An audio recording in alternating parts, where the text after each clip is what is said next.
तंत्र एक ऐसा शब्द है जिसको सुन के ही लोगों की रूह कांप जाती है। तंत्र एक ऐसा शब्द जिसको सुनकर लोग डरने लग जाते हैं। तंत्र एक ऐसा शब्द जिसको सुनने के बाद व्यक्ति के जीवन में बस एक ही शब्द आता है, वो शब्द है बर्बादी। लेकिन तंत्र शब्द का सही अर्थ क्या है और तांत्रिक जो शब्द है उसमें क्या अंतर है, ऐसे ही कुछ अनमोल अनुभव आपके बीच में हम लेके आते हैं। श्री करौली शंकर महादेव के भक्तों के साथ में हम चर्चा करते हैं और उनके जीवन में आए अमूलचूल परिवर्तन के बारे में हम जानते हैं। कुछ ऐसा अनुभव जो जीवन में कहीं भी सॉल्व नहीं होता, लेकिन श्री करौली शंकर महादेव दरबार जुड़ने के बाद एक दिन के अंदर आपके जीवन की सारी समस्याएं खत्म होती हैं। तो आइए आपके साथ में मिलकर चर्चा करते हैं, दरबार की चर्चा करते हैं एक ऐसे भाई से जो हमारे बीच में मौजूद हैं नेपाल से। और हम स्वागत करना चाहेंगे भाई दुर्गा तापा का। दुर्गा भाई हरिहर, स्वागत है आपका। नमस्कार हरिहर, सर्वप्रथम आपको कोटि कोटि नमन। और परम पूजनीय बाबा, परम पूजनीय माँ और हमारे श्रद्धेय गुरुदेव को तहे दिल से नमन करना चाहता हूँ और करता भी हूँ, करता भी रहूँगा। और उसके साथ साथ दरबार में जितने भी हमारे अच्छे भक्त या शिष्य गण जितने भी, सबको नमन करता हूँ। क्योंकि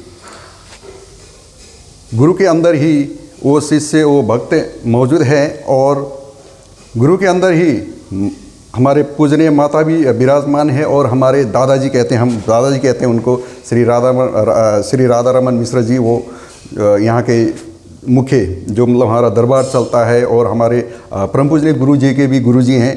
तो गुरु जी को मैं अपना पिता मानता हूँ और परम पूजनीय बाबा को मैं अपना दादा मानता हूँ। माँ तो माँ ही है। तो सीरीज ये है कि जैसे कि कामरू कामाख्या माता वो गुरु रही हैं, फिर उनके शिष्य रहे हमारे श्री राधा रमन मिश्र जी और उनके शिष्य रहे हमारे करौली शंकर महादेव, हमारे जो गुरुदेव हैं।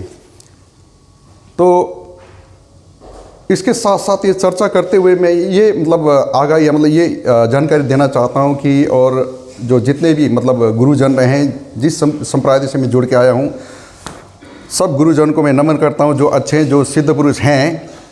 और उनके बदौलत आज यहाँ ये दरबार तक आ पहुँचा हूँ। और वैसे भी मेरे इष्ट देव श्री करौली शंकर महादेव, यही मेरे दिल की धड़कन से निकली थी ये आवाज़। और मैं पहले से ही शंकर भगवान मेरे आराध्य देव या इष्ट देव, ये मैंने पहले से ठान लिया था, शायद उनकी संरचना है जी। और नेपाल में हमारा जो नेपाल का आराध्य देव जिनको माना जाता है वो श्री पशुपतिनाथ हैं। और पशुपतिनाथ और करौली शंकर महादेव में कोई भिन्नता नहीं है, एक ही है। तो बात आई तंत्र की, तो मैं दुर्गा थापा हूँ। दुर्गा थापा मैं नेपाल से, लुम्बिनी से हूँ। और ये जागीर के सिलसिला में मैं नेपाल छोड़ के कतार गया। कतार देश में अभी मैं कार्यरत हूँ और एक HR डिपार्टमेंट में काम करता हूँ। और कुछ समय पहले, लगभग 5 साल पहले मेरी बीवी को कुछ प्रॉब्लम था, तो बीवी को कराने गया था, बीवी को ठीक, उसके बाद बर्बाद हो गया मैं। तो ये मैं इसलिए कहना चाहता हूँ कि तांत्रिक जो शब्द है या तंत्र है, अभी जो तंत्र को बदनाम करके लोगों ने दुनिया में रखा हुआ है। तंत्र बोले तो तंत्र, हाँ तंत्र बोले तो समथिंग इज़ रॉन्ग, कुछ गड़बड़ है। तो ऐसा भ्रांतियाँ बहुत हैं संसार में। हमारे श्रद्धेय गुरुदेव जी भी कहते रहते हैं टाइम में। तो जब मैं पहले किसी शिष्य गुरु संप्रदाय में जुड़ा हुआ था, तब सिर्फ एक नाम ही जाप करता था मैं। तो आज शायद भोलेनाथ की कृपा या हमारे श्रद्धेय गुरुदेव जी की कृपा से शायद मुझे तंत्र विषय में कुछ रुचि हुई। और उनके श्री शिवलिंग के रूप में उन्होंने दर्शन दिए। तो उसके बाद फिर मैंने सर्च किया कि तंत्र क्या है, व्हाट इज़ तंत्र। तो तंत्र को ढूंढते ढूंढते आज मैं तंत्र में 10 महाविद्या मास्टर्स इन तंत्र, मास्टर्स इन 10 महाविद्या कर रहा हूँ। अभी स्टूडेंट भी हूँ। सिर्फ मैं पढ़ रहा हूँ या वो इन्फॉर्मेशन ले रहा हूँ। एक किताब से इन्फॉर्मेशन लिया जाता है, ज्ञान नहीं लिया जाता है। लेकिन जो प्रैक्टिकली बेस्ड, जो असलियत में तंत्र क्या है प्रैक्टिकली समझना है, तो श्री करौली शंकर महादेव धाम जो हमारे श्रद्धेय गुरुदेव जी हैं, वही एक मार्गदर्शक, वही एक जो रूट कहते हैं ना, बिल्कुल रूट, क्योंकि 108 ब्रह्मांड में जो ये ब्रह्मांड है, ये ब्रह्मांड में वही एक है जो तंत्र को समझा सकते हैं और तंत्र को दिखा सकते हैं। बिल्कुल। और जो तंत्र का जो शाब्दिक अर्थ है, जैसे गुरुदेव कहते हैं व्यवस्था। बिल्कुल बिल्कुल जी, एकदम सहमत हूँ। तंत्र क्या होता है? व्यवस्था है। व्यवस्था हर एक चीज़ को सिस्टम में रखना होता है, हर एक चीज़ का सिस्टम होता है। तो वो सिस्टम में रखने के लिए, हाँ, इसमें जो एक आध्यात्मिक पथ में जाएंगे, एक तंत्र होता है, जो तंत्र को जो सेक्टर है, ये तंत्र के सेक्टर में मतलब हर एक चीज़, हाँ, तंत्र में फिर ये एक व्यवस्था है, तंत्र एक व्यवस्था है जिसको मैनेज करना जरूरी है। और हमारे जो अध्यात्म जो आध्यात्मिक जो जीवन है, वो आध्यात्मिक जीवन से ही जोड़ के हमें तंत्र करना है। या जहाँ पर कहते हैं ना कि जहाँ विज्ञान खत्म होता है वहाँ से अध्यात्म शुरू होता है। तो तंत्र वो चीज़ है जहाँ मतलब व्यवस्थापन की होती है, और व्यवस्थापन के साथ साथ एक प्रकृति में जो एक नियम होता है, वो नियम को भी हस्तक्षेप करने की क्षमता तंत्र रखता है। और तंत्र का और दूसरा शब्द ये भी होता है कि तंत्र बोले तो उसको रिजल्ट चाहिए, लेकिन रिजल्ट कैसा चाहिए? आप एक सुधारक, एक मतलब समाज सुधारक के लिए कर रहे हैं, या अपने मतलब समाज को विध्वंस करने के लिए कर रहे हैं, या अपने स्वार्थ के लिए कर रहे हैं, ये बड़ी चीज़ है। और जब मैं कतार में था, कृष्णा भाई आप शायद विश्वास नहीं करेंगे, 4 साल तक मेरे ऊपर स्तंभन हुआ था। 4 साल तक ऐसा स्तंभन हुआ था कि मैं नेपाल नहीं आ सकता। कतर से आप नेपाल जी, 4 साल तक ऐसा स्तंभन हुआ था, और पीड़ा तो बहुत ही था। जैसे मैं बैठ के मतलब कुछ भी माला जाप करता हूँ, या मतलब ध्यान करता हूँ, कुछ भी करता हूँ, तो ये जो पीछे का बाँ है, इसमें मतलब गोल गोल चक्र घूमना, और उसके बाद फिर इधर जैसे लगता है ना कील ठोक रहे हैं, टक टक टक ऐसा। और उसके बाद जब इधर से ये शुरू हुआ तो फिर इधर चेस्ट, हाँ, ये पेन होना, फिर ये सीना दर्द होना।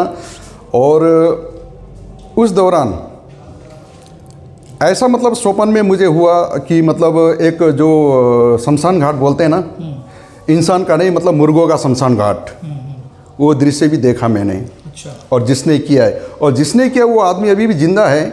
तो मेरी यही अर्जी है और यही मतलब प्रार्थना है गुरुदेव जी से कि अगर कोई तांत्रिक एक समाज सुधारक के लिए कार्य करता है तो ठीक है, अगर नहीं करता है तो सुधर जाए, सद्बुद्धि आ जाए उसको। अगर नहीं आता है तो उसकी जो मतलब जो भी उसने सीखा हुआ, जो उसके मतलब सिद्धि प्राप्त हुई है, वो दरबार में आके जमा हो जाए।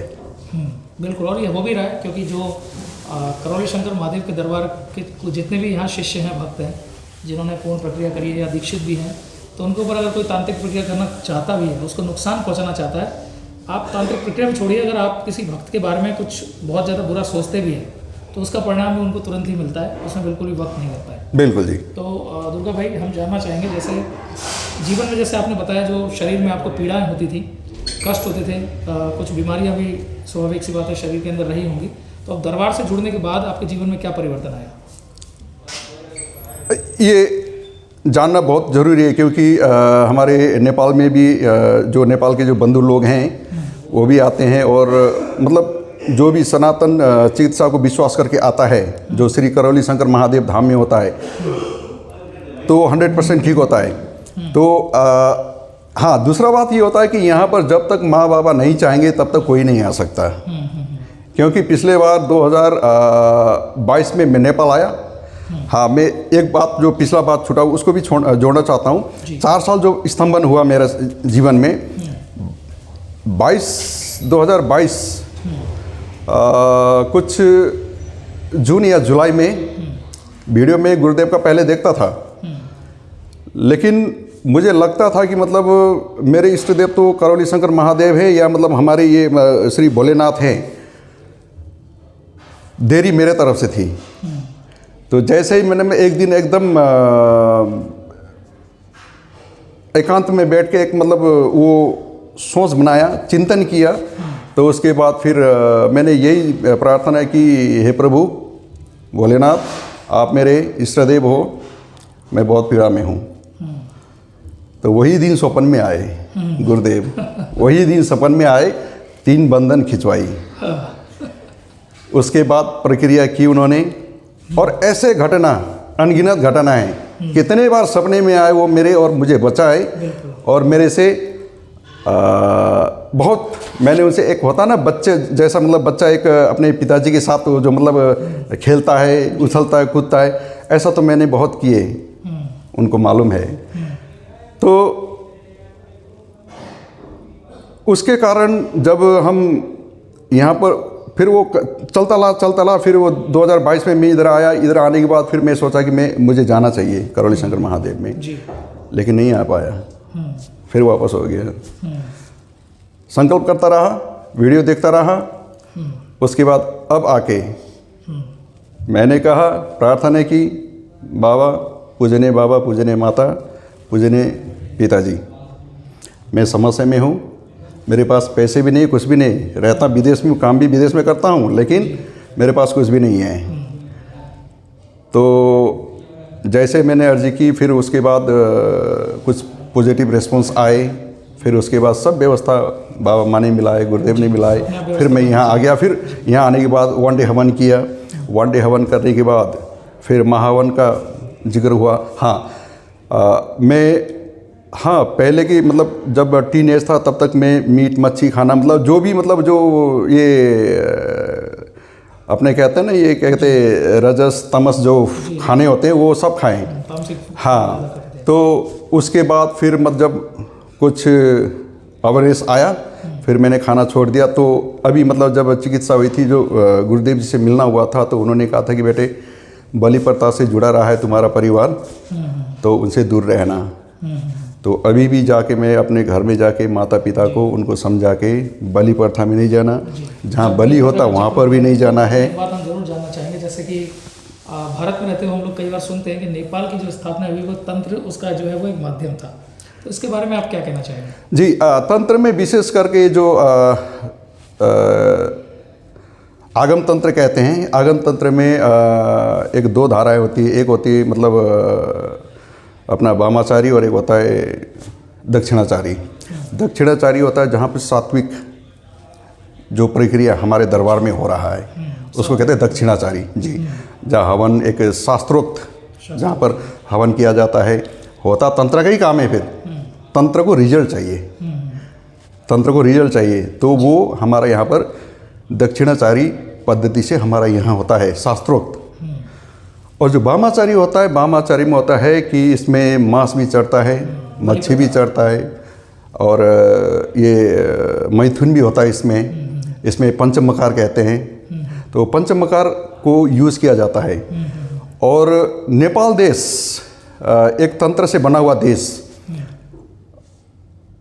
उसमें क्या है, अभी मतलब जितने भी मतलब तांत्रिक मतलब ये नेपाल में मठ हैं, या मतलब कुछ मतलब उनके तांत्रिक करने वाली जो पद्धतियां हैं, उसमें पूरा का पूरा क्या होता है, वहाँ पर बलि प्रथा होता है। तो इसमें क्या होता है, जैसे कि देखिए, इसको कंपेयर करेंगे तो जो ये दक्षिणाचारी होते हैं, दक्षिणाचारी में उनका मोक्ष होता है, सात्विक पूजा है जी, उनका मोक्ष होता है ना। तो जो वामाचारी होते हैं ना, वो कर्म करते हैं, तो कर्म का भोग भी बनता है, तामसिक होती है वो। हाँ, क्योंकि किसी का प्राण ले रहे हैं ना वो, है ना। तो इसीलिए वो कर्म भोग बनता है। फिर कर्म भोग उसको मतलब भुगतने के लिए फिर उसको फिर जन्म लेना पड़ता, फिर हाँ मरना पड़ता, हाँ, जिंदा रहते भी उसको भोगना पड़ता है। उसके बाद भी फिर उसके बाद मतलब उसका मतलब उसने कर्म कैसा किया है, वही कर्म भोग अनुसार मतलब उसका मतलब ये कर्म भोग बन के उसको भोगना पड़ता है। एक लाइन में अगर श्री करौली शंकर महादेव दरबार को आपको डिफाइन करने के लिए कहा जाए तो आप क्या कहना चाहेंगे? करौली शंकर महादेव धाम एक ईश्वरीय चिकित्सा व्यवस्था है बस, और इसका तोड़ विज्ञान के पास तो है ही नहीं। बिल्कुल, बहुत बहुत धन्यवाद थापा भाई, आपको बहुत बहुत धन्यवाद, आपने इतनी अच्छी जानकारी हमारे साथ में शेयर की। तो ये है हमारे दुर्गा थापा भाई, जिन्होंने आपको नेपाल से संबंधित बहुत सारी चीज़ें भी बताई, लेकिन उसके साथ ही आपने देखा कि किस प्रकार हम सभी के जीवन में सात्विकता जरूरी है, इसके बारे में भी थापा भाई ने आपको जानकारी दी। तो ऐसे ही श्री करौली शंकर महादेव के धाम से आप जुड़े रहिए, और उसके लिए आपको करना क्या है, बहुत आसान काम है, घर बैठे श्री करौली शंकर महादेव कानपुर यूट्यूब पर आप सर्च करिए, और जितने भी आपके सामने वीडियोस आते हैं, आप बस ऐसे ही बहुत सारे भक्त हैं जिन जो दरबार से जुड़े हुए हैं, गुरुदेव की लाइव चिकित्सा देखिए, आरती देखिए, जितने भी हवन होते हैं, जितने भी रुद्राभिषेक होते हैं, देखते चले जाइए। और हमारा दावा है आपको अपने घर से ही आपके कष्टों से मुक्ति मिलना, पहले दिन से ही आपको आराम मिलना शुरू हो जाता है। इस वीडियो को देखने के लिए आपका बहुत बहुत धन्यवाद। हरि हर।